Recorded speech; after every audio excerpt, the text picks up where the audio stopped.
We're going to start here tonight, and I'd like to thank everyone for coming. Welcome to Camus Books. We want to start off by acknowledging that this is unceded Coast Salish territories, or more specifically the Kwungan territories, meaning that this land was taken through a process of introduction of smallpox, and which is an act of genocide. That this land, there was no proper treaties made, and that we have to keep that in our mind, because if we don't, then essentially what we're doing with our resistance is perpetuating that colonial process. Camus Books was founded on the ideas of anti-authoritarianism and anti-colonialism. The goal, of course, is to create a space for that, a community space. Various different groups use this space. It's entirely volunteer run. And through the last year, we've had some hardships here and there, including a police raid on our space. And so fundraisers like this is what can keep this space going. So that's why we're setting this up to begin with. So thank you for coming out and supporting it. Now, there are other ways that people can support Camus too. One of the key things that people can do is that we have a system set up for people to sign up to donate monthly to the space. If even 5 or 10 of the people out of here sign up to do that tonight, that would just totally throw the space over with the amount of donations we get monthly, because that would be, the forms are at the back. It's the best way to sustain a space, because then we're not constantly putting all of our efforts into doing fundraisers, and we can actually put our efforts into doing other constructive work and helping out other community groups. We have in the past set up a mutual aid donation, where we have donated to various groups like the Indigenous Women's March across Canada to bring attention to missing and murdered women, or various groups like that. So this is some of the stuff we can be doing if we're not putting all of our efforts into constantly fundraising. That being said, tonight is a fundraiser. Thank you for coming out and supporting the space. I am going to speak for a little bit here at the beginning, and then we will start the whole night. Boxing gloves. Boxing gloves are used when 2 people duke it out. We won't be needing them tonight. The goal of this is a discussion tonight, not to fight it out like so often happens when 2 or more anarchists run into each other on an internet forum or something like that.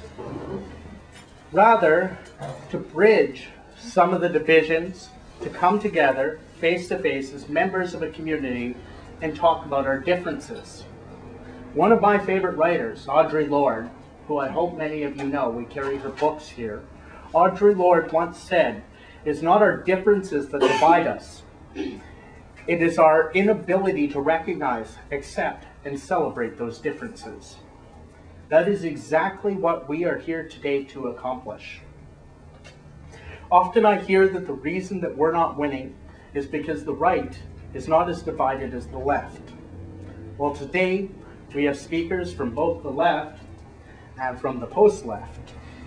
So maybe, since we're not all from the left, then maybe we can get past this roadblock and learn from each other without having to be right, just to not be left behind. That being said, this does not mean that we're going to be pulling punches.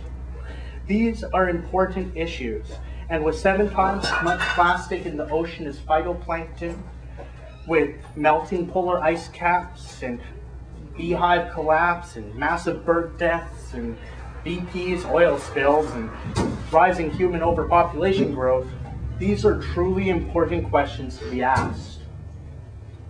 Tonight's discussion will take part in 3 parts. The first part will be where John Zerzan and Matt Hern will be answering questions that I will be asking of each of them. This part of the discussion will hopefully familiarize many of you with the ideas that either of these 2 writers and activists have come up with over the years. The second phase of tonight's discussion will be giving Matt Hern and John Zerzan the opportunity to ask each other questions. And then the final area of tonight's discussion will be when we open the questions up to you, the audience. Please make sure that you are asking a question, when you are asking a question, to mind the space that you are taking up, so that everyone who wishes to may have the chance to speak. Also, please make sure that you phrase what you're saying as a question, not a statement, not a monologue, not going off about what party you're involved in and why everyone should join it. We would like to ask that people be respectful of one another and the space, and respect the speakers that are here that have come out of their way to help fundraise for this space. You don't have to agree with them, but please do respect them. There are many people here tonight, so in the interest of time, I would like to request that people save their questions for the end, for the period that we have allotted for that. And again, please be conscious of the time and space that you take up so everyone that wishes to may have a chance to be heard. When it comes to questions, we will be always giving priority to those people who have not already asked a question, so that we can make sure everyone gets heard, of course.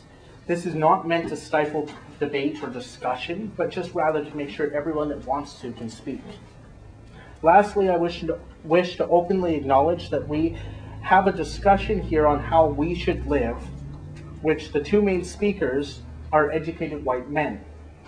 Therefore, as an attempt to address this issue consciously and not simply ignore it, we will be giving a priority to questions or comments from people who are not white males, and in particular, a priority will be given to the indigenous people since this is their land on which we're having this discussion.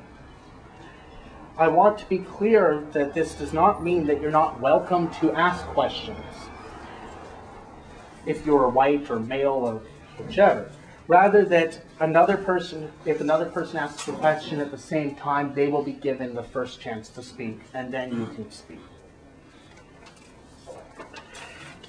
I am your host tonight. My name is Comrad Black. I am a local anarchist organizer who has been involved with Camas Books, the Victoria Anarchist Reading Circle, the Victoria Anarchist Book Fair, the Right to Sleep campaign, Black Raven Records, and have organized many events such as the Guy Fawkes Day celebrations or the World Without Cops conference. So I've been around for a while doing things in Victoria. I've been here for about 6 years. I will be hosting this event tonight mainly because this discussion was kind of my brainchild. It started off halfway almost as a joke, but when all of a sudden they agreed to do it, I was like, wow, this is going to be amazing. So I want to start off by saying that I am a settler person, that I've lived on these lands for about 6 years, having grown up on a small farm in Alberta, which was on Cree territories. My ancestors came from Elba, which is now known as Scotland, from the Fletcher clan, who were forced off of their lands in the clearances to make way for sheep farming. As a settler person, I cannot speak on behalf of any Indigenous peoples. So tonight, whenever I use the term we, I will be referring primarily to settlers, meaning anyone who cannot trace their lineage on Turtle Island back more than a few hundred years. I will also be using the term to refer more specifically to anarchists and those involved in radical movements to create social change. Lastly, I want to mention that at the end of tonight, and it's not fully connected, but at the end of tonight there's a folk show happening here in this space where there's a couple traveling folk artists, one from Quebec and one from Vancouver, who will be playing. So I would really encourage people to stick around and enjoy some music after the discussion tonight. Man, grab some water here. Sorry, I've spoken for a while. I'm about to begin the discussion, so thank you for listening and thanks for your patience, by the way. So we have two speakers here tonight that are pretty well-known, prominent people within the fields of study that they have worked on in years.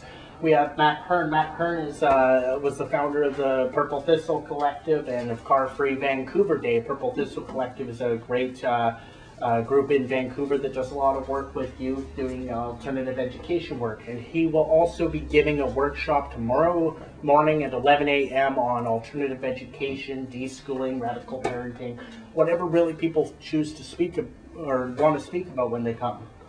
And yeah, Matt Hern, I believe, identifies as a social anarchist and has worked on various different ideas. A lot more than just radical urbanism or deschooling. Then we have John Zerzan. John Zerzan, I believe, joked the other day that he was one of the older people in the anarchist movement today. He's been around for a long time, has long lineage, has put out much work over the years. He was the editor of Green Anarchy magazine, as well as hosts anarchist radio program, has been very strongly involved in the Eugene anarchist movement.